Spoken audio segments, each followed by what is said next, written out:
Well then, good morning, everyone. Oh, it's very good to be together. Let us create a community of joy and peace. And let us start out this morning. Rise in body or spirit as you feel. Let's keep our minds in the right place.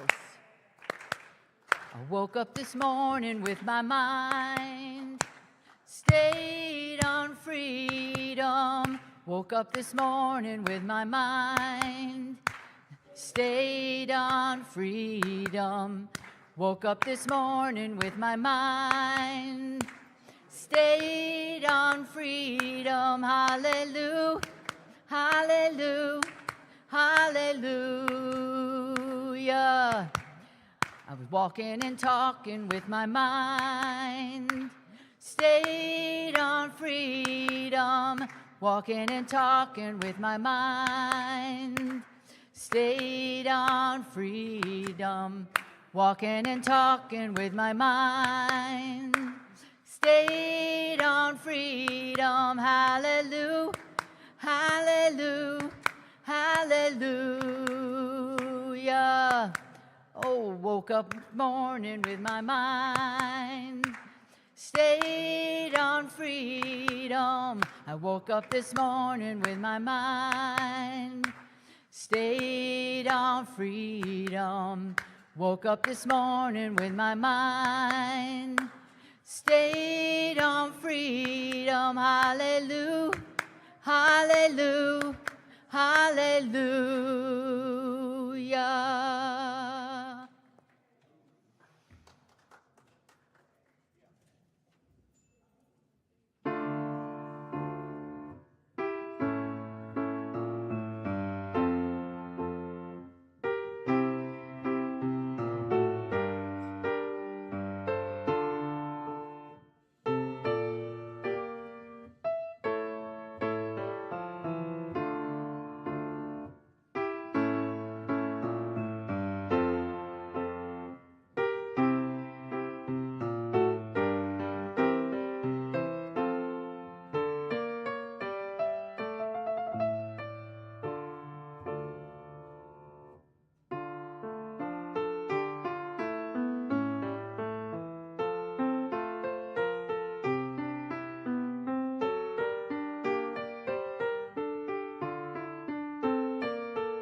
Good morning, and welcome to the Mount Diablo Unitarian Universalist Church.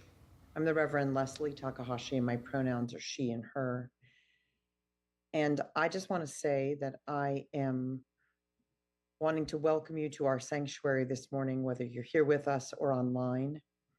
We hope that regardless if you are coming to us for the first or early time, that you take a moment to sign a visitor's card so that we can be in touch with you. And you can do that in the Borton Hall following this service if you're on campus, or online through our website if you're not.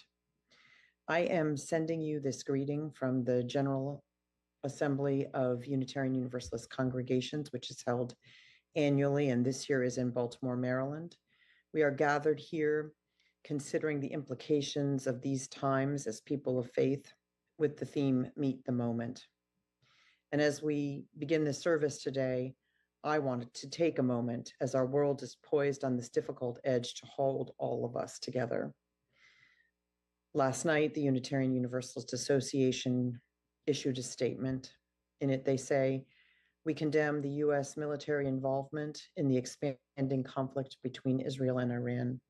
The involvement of the United States will only escalate a deepening crisis of war in the region, lead to an even greater loss of life, and prevent diplomatic resolution to the region's geopolitical challenges.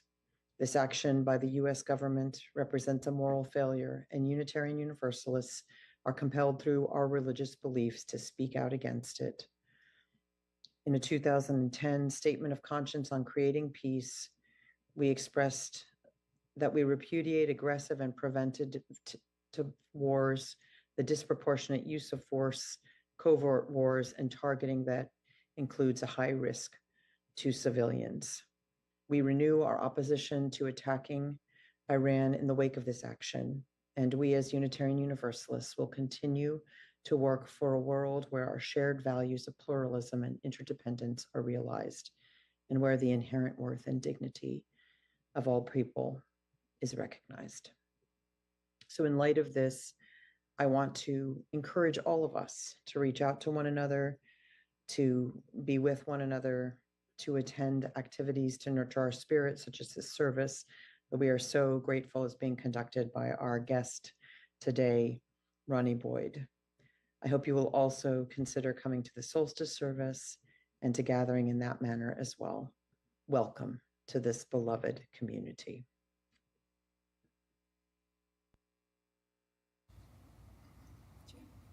Jim?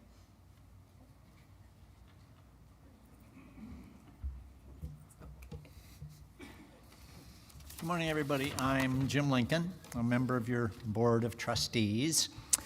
Welcome to our service. We begin our services by reading our mission together.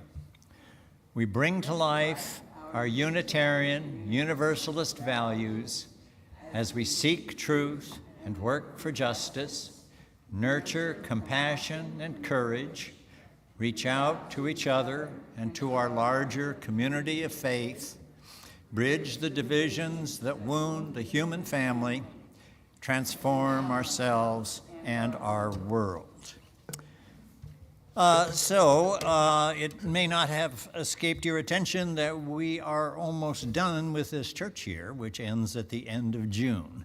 And that is particularly important because we are still welcoming folks to make their pledges for the 25-26 year. And if you have not done that, please consider doing it soon. Do you have more time than money to donate? That might be true for many of us. We're looking for folks to help with coffee, the perennial duty that needs to be done around here for the next few weeks. As our intrepid volunteer Ann Bandy is going to take a vacation. If you can help, let us know.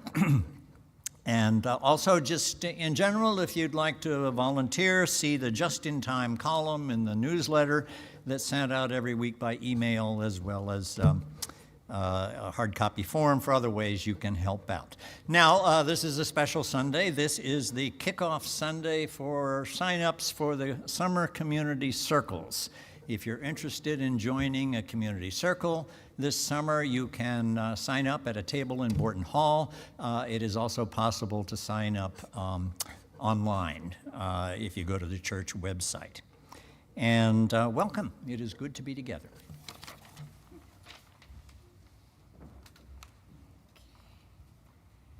So in that note, as we greet one another, just greet each other and say, we are the ones we need today.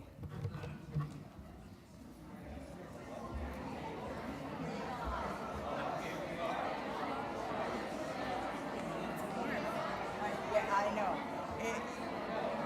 The air kicks on in probably about 15 minutes, and all of a sudden you realize, chilly.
surely we can get behind this song this morning.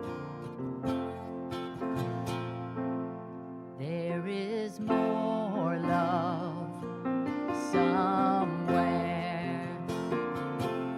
There is more love somewhere.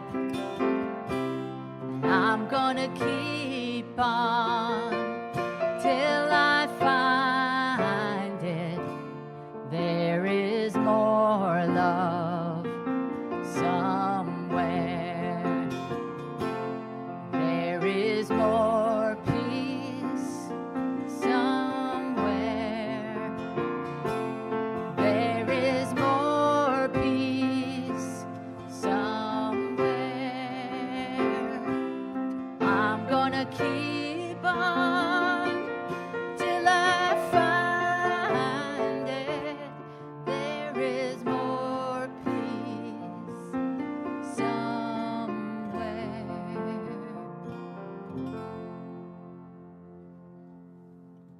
Now we are going to ask the young and the young at heart to please come up to the front.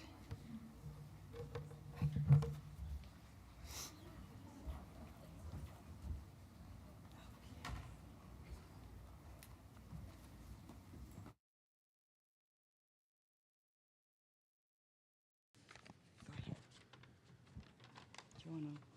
Here. Good morning. My name is Catherine Durr. My pronouns are she and her. This is a quote from Albert Einstein. The power of imagination is the ultimate power, no doubt about that.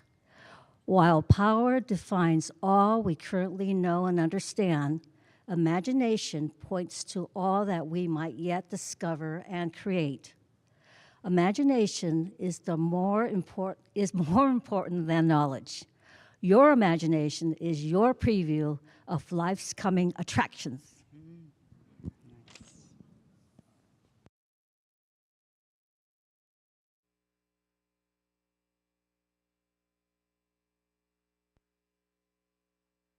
Good morning, friends.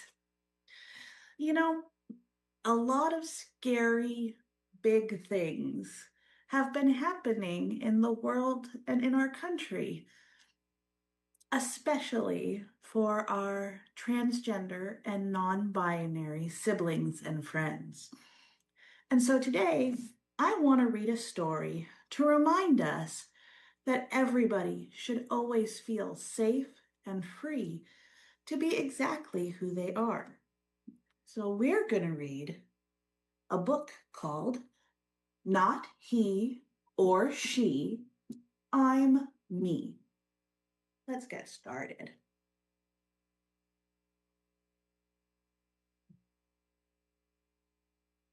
Morning is here, sun shining bright.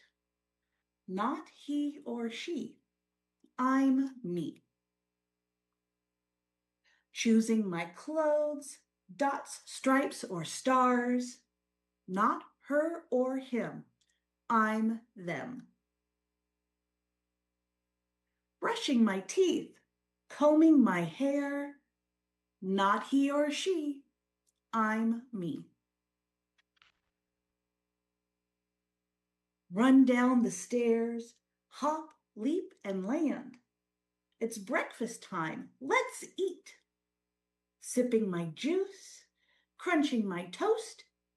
1 bite, 2 bites, then 3. Lunch is all packed, Mom hugs me tight. Not he or she, I'm me.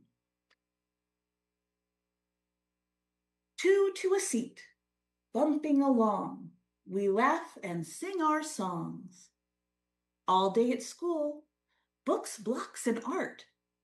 Not her or him, I'm them. End of the day, it's time to play. Hi, Kai. Hi, Paz. Meet Ray. Riding our bikes, feeling the breeze. Watch out for sprinkler spray. Tangled in trees, hanging from knees. My pals and I swing free from upside down or right side up. Not he or she, I'm me. Shadows grow long, dusk comes our way. Bye, Paz, bye, Kai, bye, Ray. Then with my friends and them at home, them even when alone. Snug in my bed, stars overhead, not he or she.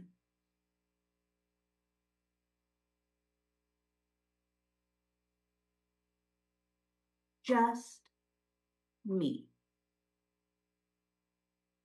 Thanks, friends, and always know you are just right, just the way you are.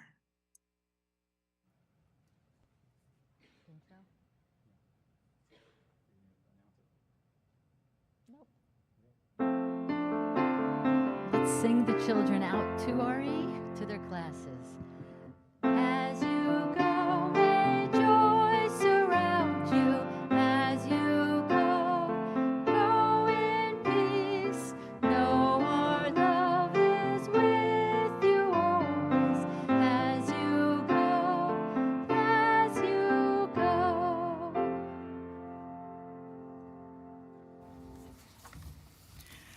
Good morning. I am Linda Russell, a member of your Board of Trustees, and this morning I am your worship associate. Thank you. My pronouns are she, her, and hers. Welcome to our service. One of my favorite hymns that we sing is We Are. And there was a wonderful version of that shared at General Assembly this week. One of my favorite lines, for each child that's born, a morning star rises and sings to the universe who we are.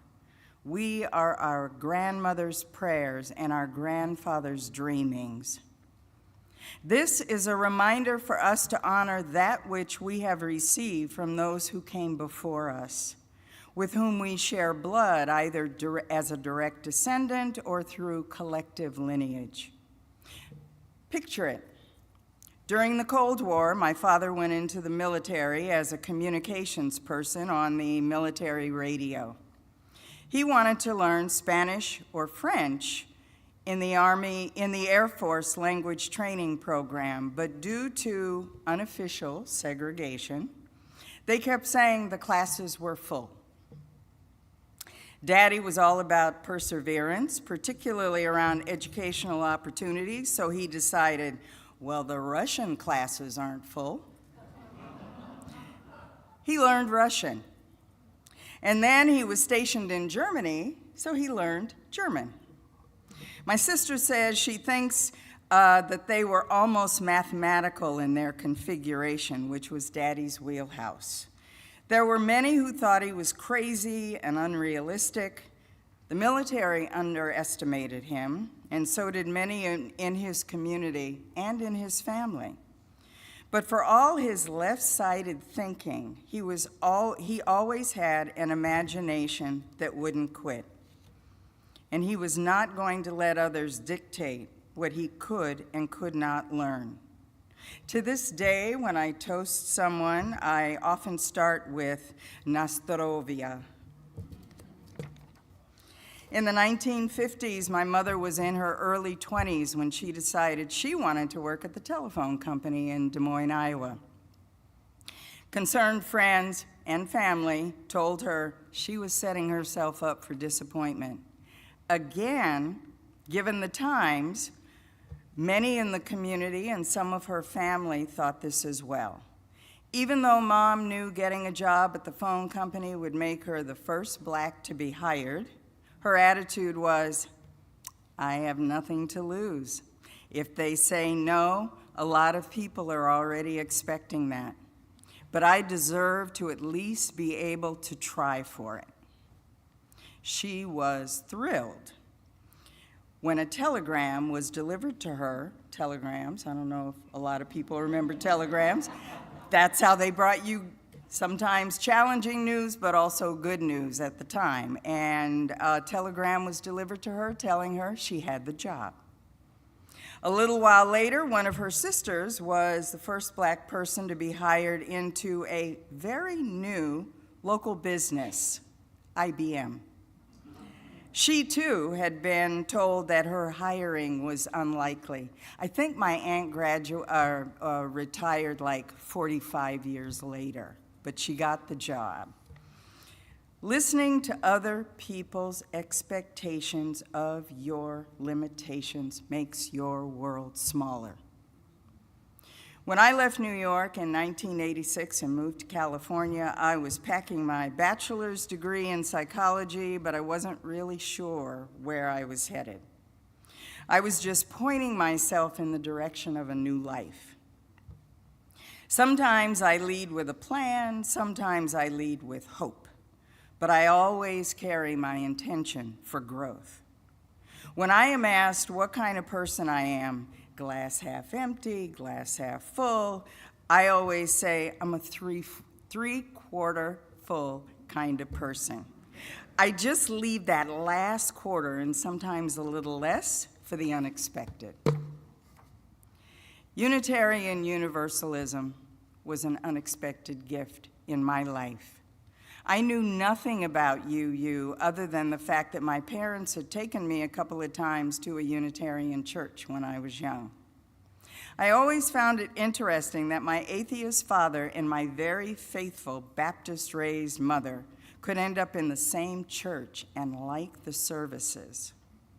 Years later, as I started looking for a faith community, I knew I was looking for a community that was multi-faith, multicultural, LGBTQ friendly, and I wanted to be with folks who carried their faith beyond Sunday.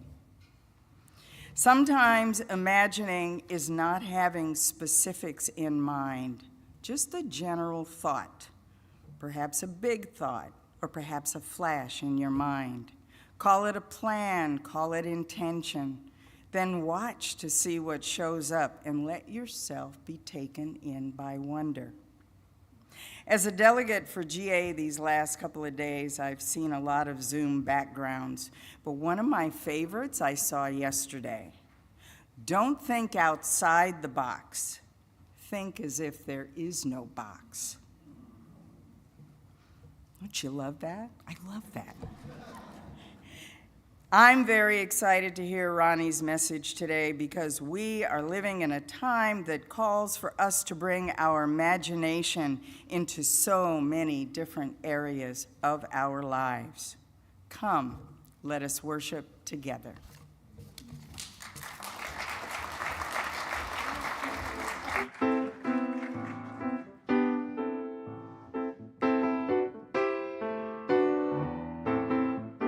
Rise in body or in spirit to join in singing, Where Do We Come From?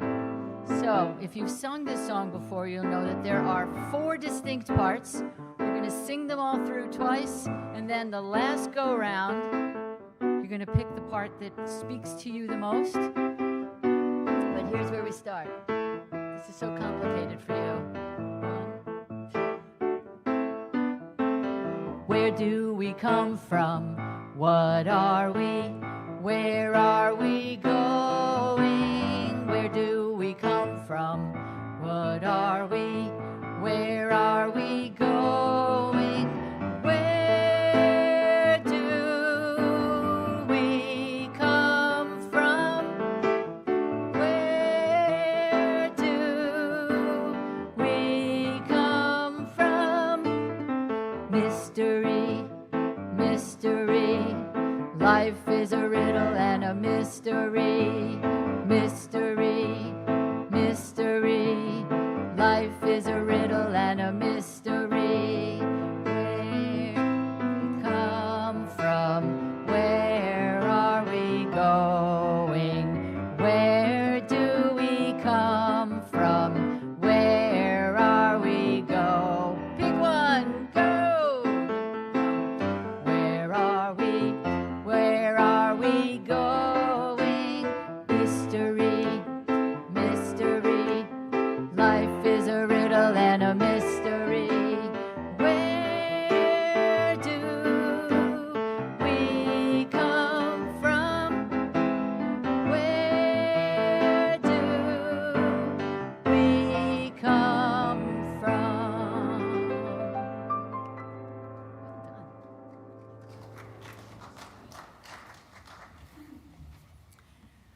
So this is the time in our service when we read from our joys and sorrows, and I am going to ask Andrew if you would mind lighting a candle for us. We have one message today. Jeff Hearns wishing peace and solace to the people of the world made anxious by the latest acts of aggression committed in the Middle East yesterday. And I'm going to ask Andrew to light 2 final candles, one for the thoughts and prayers that we're holding in our hearts, and the other for the thoughts and prayers for the wider world. Thank you, Andrew.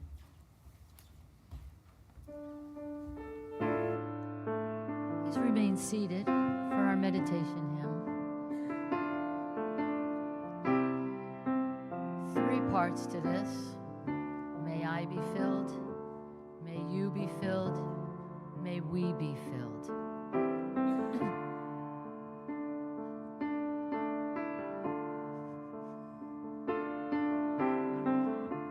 And here we go. May I be filled with loving kindness. May I be well. May I be filled with loving kindness. May I be well. May I be peaceful and at ease. May I be whole. May you be filled with loving kindness. May you be well. May you be filled with loving kindness. May you be well. May you be peaceful and at ease. May you be whole. May we be filled with loving kindness. May we be well. May we be filled with loving kindness. May we be well. May we be peaceful and at ease. May we be whole.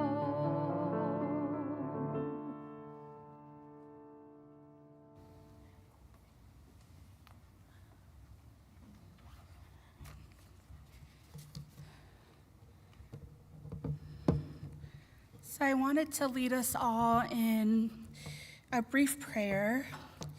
I know prayer for me is a time to just center myself, center my spirit with quiet intention. As we continue to worship this morning, may our hearts stay open to one another as we are guided by Spirit to bring care into our community and breathe life into our world. We are called to think and do bigger in greater things than the days before. Let all of us on this journey towards wholeness stay steady, stay grounded as we move forward in love. Amen.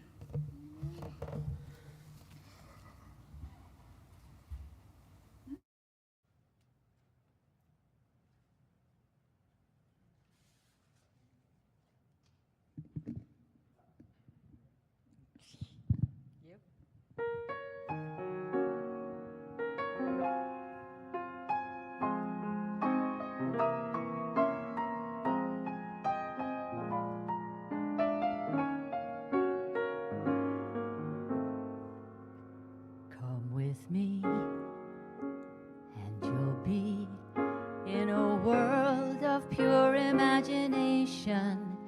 Take a look, and you'll see into your imagination. We'll begin with a spin, traveling in the world of my creation.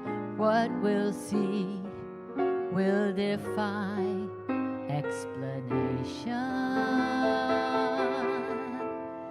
If you want to view paradise, simply look around and view it. Anything you want to, do it. Want to change the world, there's nothing to it.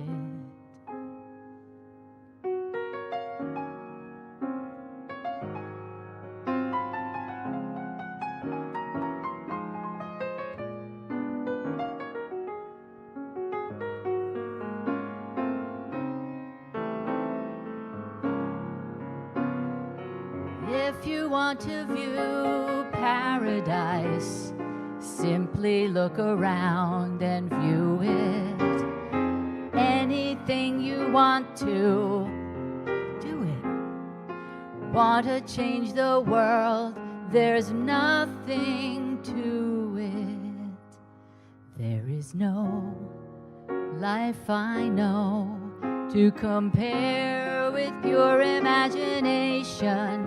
Living there, you'll be free if you truly wish to be.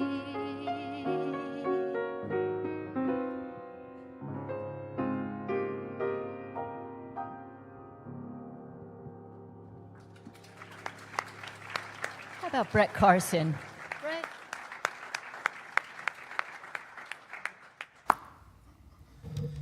Thank you, Brett and Laura,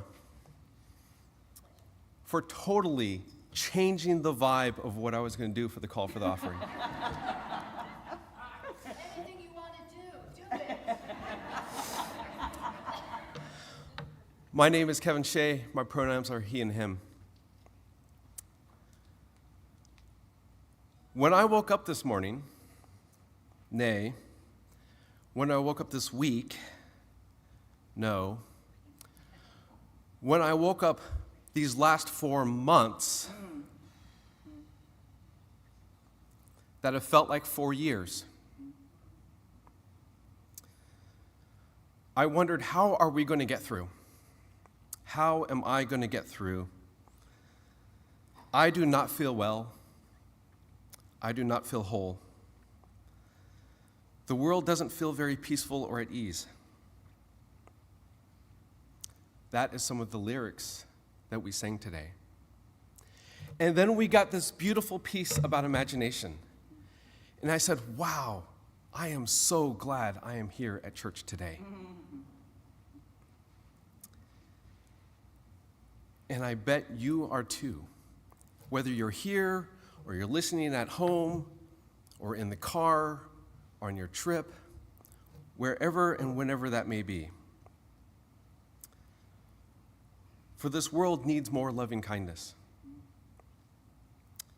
And why I may not feel whole today, I know that we are more whole because we are together. We are more peaceful and we are more at ease. And that is what I find here at MDUUC. The ushers will now come forward to collect our offerings. If you don't have cash or you don't have your checkbook or you're at home, you may go to mduuc.org and click on the Give Now button. The offering will be greatly received.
Please join me in the dedication of the offering. The words are up on the screen.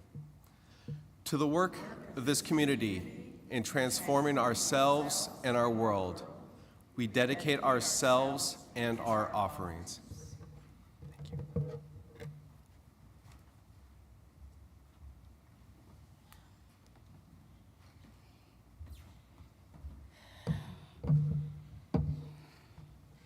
Good morning.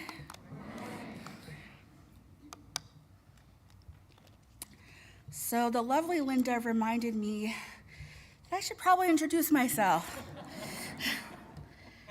My name is Ronnie Boyd, and I'm a Star King student, and I'm also a community organizer. And I've been a friend of this church for better part of a year now. I come sporadically. And I was very excited when Reverend Leslie invited me to come and preach today. This community means a lot to me. I really love it here, and I really hope that this is the beginning of more connections.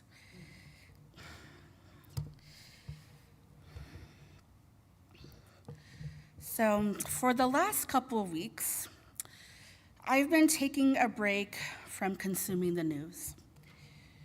No videos, no articles, no broadcasts, no podcasts, nothing. I've considered it a cleanse, a restart to my system. If you know me, you know how challenging this has been, because as an organizer, keeping up with the news is kind of a part of the job. But I persisted.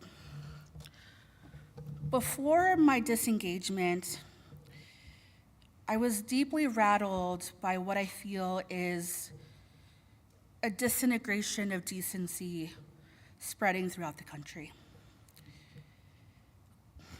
I knew that the rise of fascism would bring more violence, more struggle, more suffering. But I was not prepared for the spiritual death that followed. Witnessing people, some of whom I love, lose touch with their humanity has been one of the most heartbreaking things I've ever experienced. Some days I wonder if the forces of strife and division have already won, creating impossible conditions to be hopeful of anything worth holding on to. I even feel this on my best days. A couple months ago, I attended a workshop titled Beyond the Apocalypse, hosted by some of my Star King colleagues.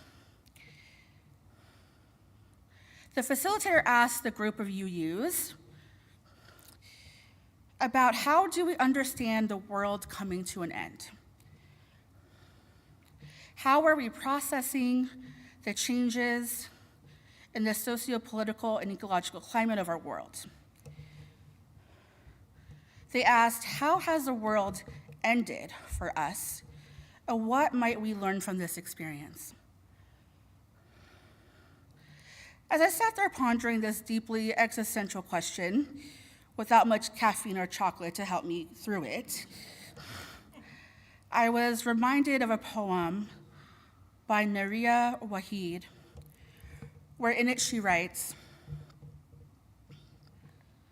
I do not pay attention to the world ending. It has ended for me many times and began again in the morning.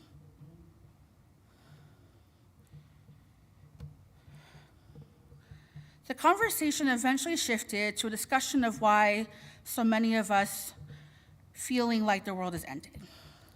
And what do we mean by the world? Our world, perhaps?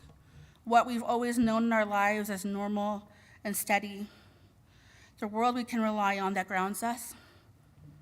That world may be ending. I wondered aloud to the group about what if the world ending is necessary? What if what we have created for ourselves and for the collective is no longer sustainable, no longer viable for the ways we want to live, the kinds of people we want to be, and the kind of world we can be proud of? If one world is ending, another one is beginning.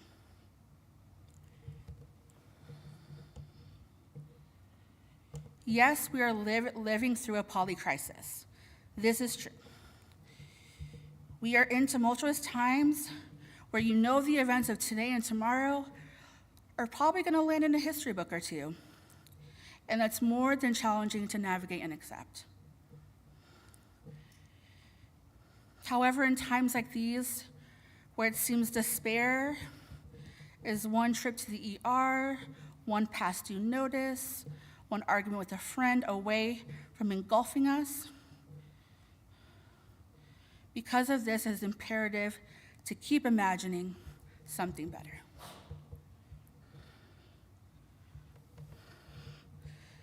So I've always had an active imagination, whether it was playing house as a child with my friends, or laying in the grass at the park and pointing out which clouds look like elephants and which ones look like faces. I also love to play make-believe.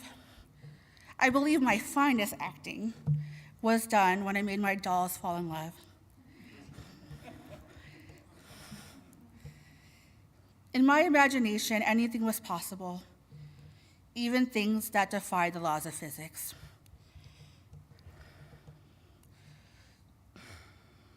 As I think back on my early days as a dreamer, I'm reminded that our society does allow for certain levels of imagination, but it's mostly reserved for children.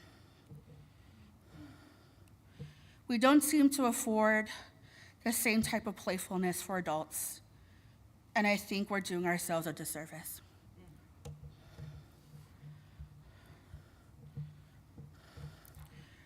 Professor Ruha Benjamin recently wrote a book called Imagination, a Manifesto. In it, she explains how imagination helps us expand our understanding of what is possible. Imagination as a practice helps us envision the types of people we want to be, the communities we want to live in, and the world we want to build. She names that we are trapped in the lopsided imagination of those who hoard resources to benefit the few at the expense of the many. If all we know and do is war and violence, how can we ever begin to imagine peace and justice? The stories we tell ourselves and see from the media and the images they provide have a profound effect on how we understand what's possible. She goes on to remind readers that boldness is rationed and reserved for pursuing the dreams of those in power, while realism is mass-produced for the rest of us.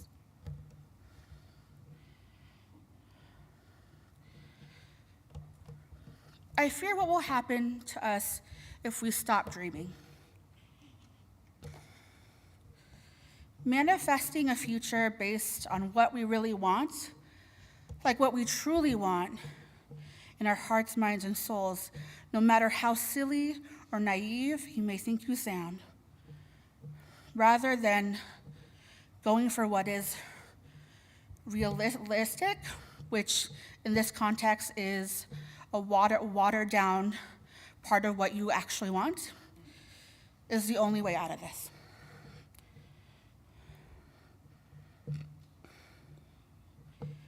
Abolitionist Marian Kaba reminds us that we, the people, decide what is realistic.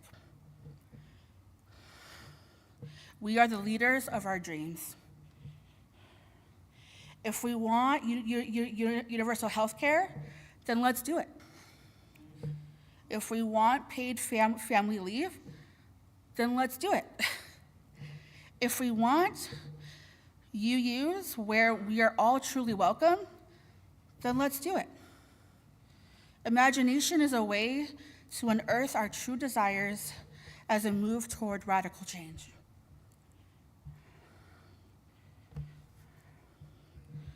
Our communities are built on covenant and are nurtured through our imaginations of how we want to be together. Imagination can be a healing practice from a society that limits our dreams and funnels radical action into safe, palatable bites. We need to be bold. We need to be brave. Over the years of my organizing work, I have facilitated various groups, and one practice I often do is to vision. We start by breaking off into small groups, and they're tasked with creating an illustration of their ideal community. The activity is designed for people to practice co-creation and to think through what makes a vibrant and functional community.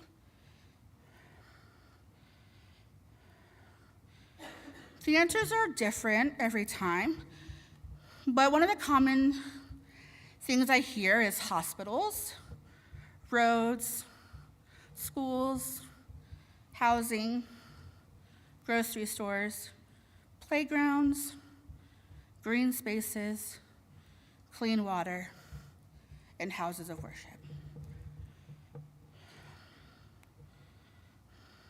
I would like to credit my well-honed skills for the success of this work, but that's not the truth.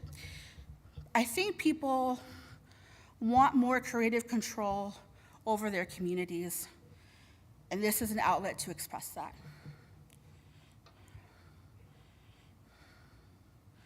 One thing that is often missing, and what I would probably work more into the next group I work with, are the social and emotional aspects of community. For example, when we say we want to feel safe, what do we mean by that? What practices, policies, and infrastructures need to be in place for you to feel safe and for everyone to be safe? What images, again, imagining, comes to mind when you think of safety? Where did those images come from? Yes, we want clean air and water, of course, who doesn't? But how do you want this community to make you feel? Pulling at those deeper emotional questions brings forward ways of being together that we haven't imagined before. This new world we're creating will naturally have parts of the old world, as we will always be a people of where we come from and where we've been. But it will include things we've never seen before, and that can be both scary and exciting.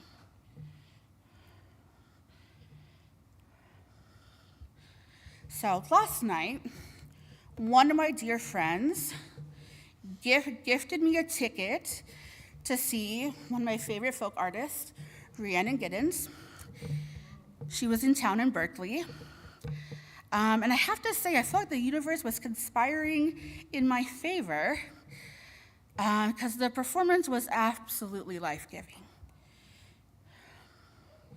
If you're not familiar with Rhiannon, she's a Grammy Award-winning singer, banjo player from North Carolina. I was introduced to her a few years back from a friend when I was starting to learn how to play the banjo myself. She took us on a journey through North Carolina, to Louisiana, and yes, to Africa. The collaboration with other artists, the blending of genres, and a great surprise duet with Joan Baez created an atmosphere of community and joy through song, culture, and history. At the end of the night, in a moment of radical honesty, Rhiannon shared with us how she's doing with the state of the world. She, like a lot of us, does not know what we're doing. We don't have answers. We're going through life, some of us without a paddle or one paddle, trying to find some joy through the thick of it all, hoping that it'll be enough. To her credit, she's choosing to focus on her music, to create art, and to share it with the world, in hopes of making folks feel more seen and less alone. In those moments in that music hall, hearing her sing and play the banjo, I felt a moment of peace in the chaos. A moment where I felt that no matter what happens, there will always be people to pull us back home, pull us back to humanity, and pull us into our dreams. Now is the time to imagine. Now is the time to create. So be it, see to it. Ashe, blessed be. Thank you.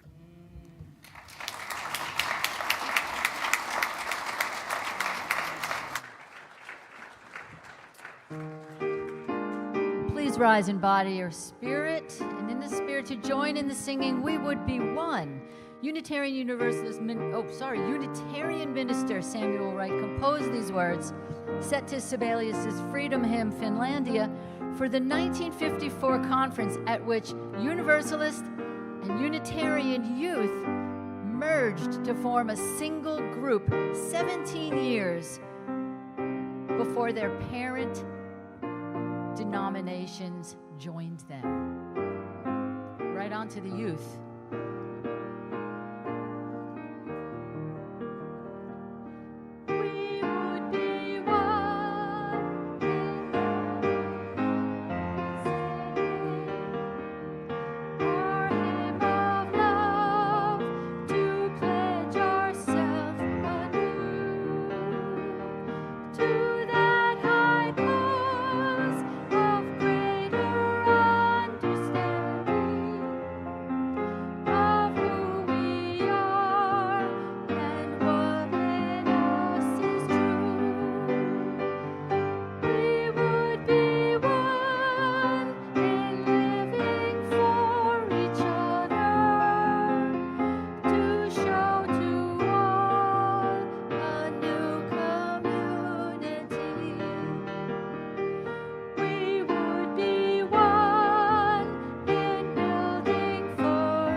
All right, with faith that guides us, with care and love for our community, with hope for a brighter future, may we go now in peace. We extinguish our chalice.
walking in Brooklyn somewhere